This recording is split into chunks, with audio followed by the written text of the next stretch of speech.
بسم اللہ الرحمن الرحیم۔ قبر پرستی اور پیغام محمد صلی اللہ علیہ وسلم۔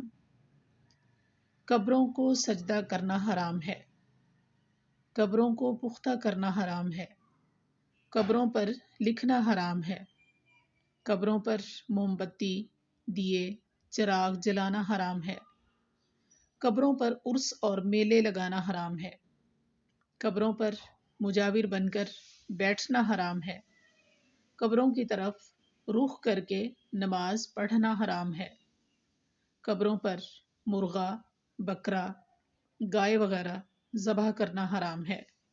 ہر حدیث کا حوالہ درج ہے۔ وفات سے 5 دن پہلے نبی کریم صلی اللہ علیہ وسلم کی اپنی امت کو آخری وصیت۔ آپ نے فرمایا، یہ بات توجہ سے سن لو، تم سے پہلی قومیں اپنے انبیاء کرام اور نیک لوگوں کی قبروں کو سجدہ گاہ بنا لیتی تھیں۔ خبردار، تم قبروں کو سجدہ گاہ مت بنانا، میں تمہیں اس بات سے منع کر رہا ہوں۔ صحیح مسلم، حدیث کا نمبر ہے 1188۔